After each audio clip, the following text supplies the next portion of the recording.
Welcome back to my channel. कल हमने maternal health programme के ऑलमोस्ट इम्पॉर्टेंट प्रोग्राम्स रिवाइज कर लिए थे, लेकिन एक important programme that is PMMBY मुझसे रह गया था। तो आज की इस वीडियो की शुरुआत इसी प्रोग्राम से करते हैं। चलिए बात करते हैं प्रधानमंत्री मातृ वंदना योजना यानी PMMBY की। अब एक बात सोचिए, गवर्नमेंट प्रेगनेंसी के दौरान फाइनेंशियल असिस्टेंट क्यों प्रोवाइड करती है? इसका एक सिंपल सा रीज़न है ताकि प्रेग्नेंट वीमेन को प्रेगनेंसी के टाइम प्रॉपर न्यूट्रिशन और एडिक्वेट रेस्ट मिल सके। इसी पर्पज़ के लिए PMMBY लॉन्च की गई थी। अब एग्ज़ाम के लिए इस प्रोग्राम से 5 पॉइंट्स याद रखिए। सबसे पहला पॉइंट, PMMBY को 2017 में लॉन्च किया गया था। दूसरा पॉइंट, ये ministry of women and child development के अंडर आती है। तीसरा पॉइंट, इसका मेन ऑब्जेक्टिव है प्रेग्नेंट और लैक्टेटिंग मदर्स को फाइनेंशियल असिस्टेंस प्रोवाइड करना। अब एक क्विक क्वेश्चन आपके लिए, PMMBY के अंडर टोटल फाइनेंशियल असिस्टेंस कितनी दी जाती है? देखते हैं इसका सही आंसर सबसे पहले कौन कमेंट करता है। और लास्ट एग्जाम पॉइंट, इस प्रोग्राम का बेनिफिट फर्स्ट लिविंग चाइल्ड के लिए दिया जाता है। चलिए अब 20 सेकंड में इस प्रोग्राम को पूरा रिवाइज कर लेते हैं। Launch year 2017, ministry women and child development, beneficiaries pregnant और लैक्टेटिंग मदर्स। इसका objective financial assistance for better nutrition and rest. इसका इंपॉर्टेंट पॉइंट कि फर्स्ट लिविंग चाइल्ड को फाइनेंशियल असिस्टेंस मिलती है। बस इतना से याद रख लोगे ना तो ये आपका प्रोग्राम टिप्स पे हो जाएगा। इससे क्या होगा कि एग्ज़ाम में जब भी PMMBY से रिलेटेड क्वेश्चन आएंगे ना, आप उसका कॉन्फिडेंटली आंसर कर सकोगे। सो चलो let's move to our next programme, Rashtriya Bal स्वास्थ्य कार्यक्रम, इन शॉर्ट RBSK। सो ये प्रोग्राम 2013 में लॉन्च किया गया था under ministry of health and family welfare. ये 2 पॉइंट तो आपको हर प्रोग्राम में याद रखने हैं। सबसे पहले उसका लॉन्च ईयर और कौन सी मिनिस्ट्री के अंडर उसको लॉन्च किया गया था। अब इसका मेन ऑब्जेक्टिव क्या था कि अर्ली स्क्रीनिंग और अर्ली इंटरवेंशन करना। किन बच्चों की? जो बच्चे 0 से 18 साल के बीच के बच्चे हैं। अब ये अर्ली स्क्रीनिंग और अर्ली इंटरवेंशन क्यों इंपॉर्टेंट थी? ताकि हेल्थ प्रॉब्लम्स को अर्ली स्टेज में आइडेंटिफाई करके उसको टाइमली मैनेज किया जा सके। अब एग्ज़ाम की सबसे इंपॉर्टेंट बात, RBSK is all about the 4 Ds। अगर आपको ये 4 Ds याद हैं तो RBS का हाफ क्वेश्चंस वहीं कवर हो जाता है, क्योंकि ये सबसे ज़्यादा इंपॉर्टेंट PYQ है इस प्रोग्राम से। अब ये 4 Ds क्या हैं? सबसे पहला defects at birth, second deficiencies, third diseases and fourth developmental delays including disabilities. Now let's do a quick revision. अगर एग्जाम में RBSK से क्वेश्चन आता है तो सबसे पहले ये पॉइंट्स रिकॉल करिए। Launch year which is 2013, under which ministry? Ministry of health and family welfare. Age group 0 to 18 years and इसका main focus early screening and early intervention. Most expected point 4 Ds। And one quick question for you guys, can you name all the 4 Ds without looking at the screen? अगर हाँ तो comment section में ज़रूर बताइए। Now let's talk about the माँ programme, mother's absolute affection. नाम से ही एक हिंट मिल जाता है कि ये प्रोग्राम मदर और बेबी दोनों से क्लोजली रिलेटेड है।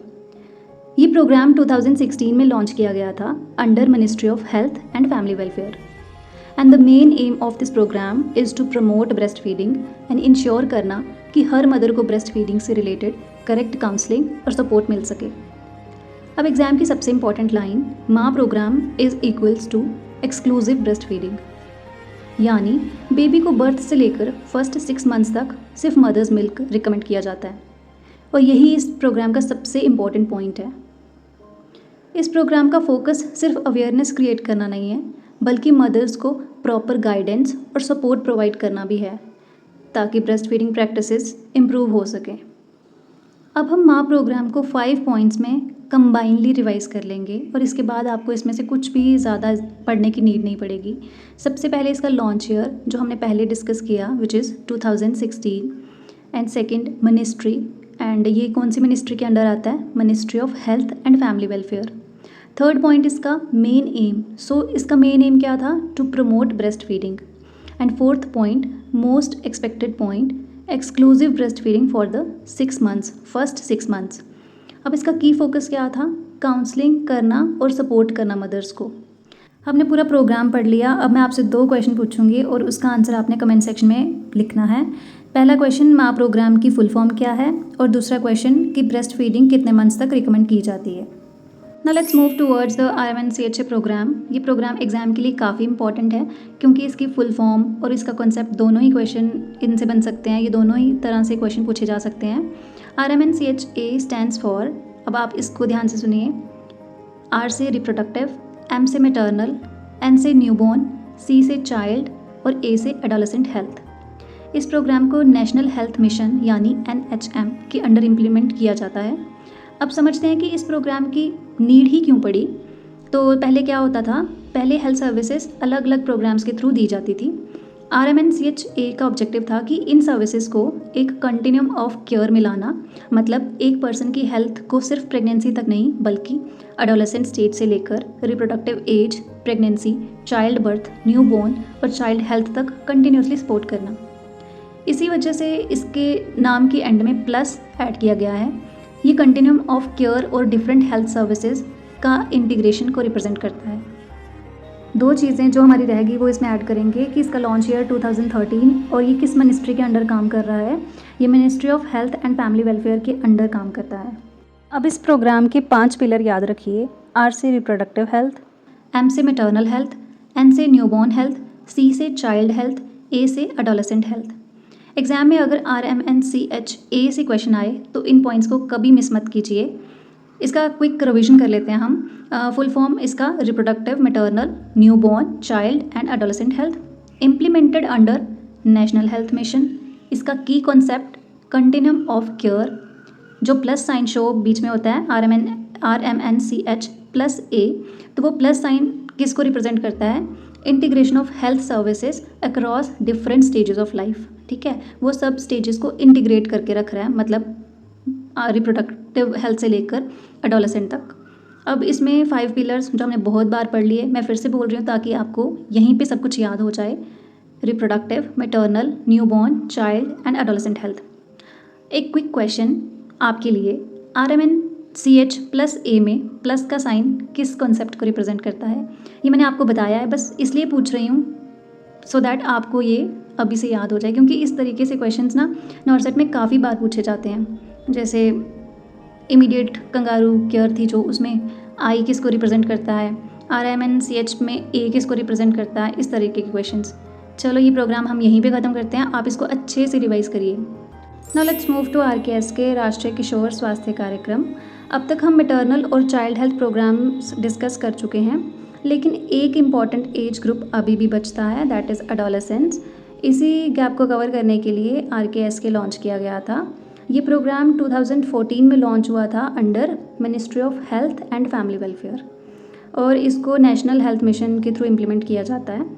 एंड इसका मेन ऑब्जेक्टिव क्या था कि 10 to 19 ईयर्स के बच्चे, जिन्हें हम एडोलेसेंट कहते हैं, उनकी ओवरऑल हेल्थ को इम्प्रूव करना। इस प्रोग्राम का फोकस सिर्फ फिजिकल हेल्थ तक लिमिटेड नहीं है, बल्कि मेंटल, न्यूट्रिशनल और रिप्रोडक्टिव हेल्थ को भी इक्वली इम्पोर्टेंस दी गई है। Now let's look at the most expected exam points. पहला, इसके पहले हम डिस्कस कर लेते हैं कि इसके 6 प्रायोरिटी एरियाज़ हैं। सबसे पहली प्रायोरिटी इसकी है न्यूट्रिशन, सेकंड इसकी sexual and reproductive health, third mental health, fourth substance misuse, fifth injuries and violence and sixth non communicable disease. एक और पॉइंट जो एग्ज़ाम में काफ़ी बार पूछा जाता है वो है पीयर एडुकेटर। इस मॉडल में ट्रेंड एडोलेसेंट अपने ही एज ग्रुप के बच्चों को हेल्थ एजुकेशन और काउंसलिंग प्रोवाइड करते हैं। अब हम क्विक रिवीजन करेंगे पूरे इस प्रोग्राम का। सबसे पहले launch year 2014, ministry of health and family welfare, implemented through national health mission. इसका टारगेट ग्रुप 10 to 19 ईयर्स के बच्चे, जिनको हम एडोलेसेंट कहते हैं। Most expected 6 priority areas and peer educator. बस इतने पॉइंट्स अगर क्लियर हैं तो RKS के से रिलेटेड मेजॉरिटी MCQs सॉल्व हो जाएंगे। सो आज हमने चाइल्ड हेल्थ से रिलेटेड प्रोग्राम्स को रिवाइज़ करा। आई होप आपको ये अच्छे से समझ में आए होंगे और आपको रिवाइज़ करने में थोड़ा सा इजी रहा होगा, क्योंकि हम जब इतना बड़ा प्रोग्राम देखते हैं तो हम पहले ही डर जाते हैं कि इसको हम कैसे रिवाइज़ करेंगे। आई होप आपको एक रोड मैप मिला होगा कि आपने इसको किस तरीके से पढ़ना और किस तरीके से इसको हम याद कर सकते हैं। हर एक प्रोग्राम का आप लोगो अच्छे से देखिए, क्योंकि वो नॉर्सेट का PYQ है। वो बार बार पूछते हैं, लोगोस पूछते हैं या उनका फुल फॉर्म पूछ लेंगे, उनकी मिनिस्ट्री पूछ लेंगे, लॉन्च ईयर पूछ लेंगे। तो आप इन पॉइंट्स को अच्छे से याद करिए बार बार, और ये देखना जल्दी आपको लर्न हो जाएंगे programmes. So with this, today's revision session comes to an end. I hope this video made these programs simple and easy to remember. Next session में हम कुछ और high national health programs discuss करेंगे. Till then stay consistent with your preparation and thank you and I will see you in the next class. Thank you.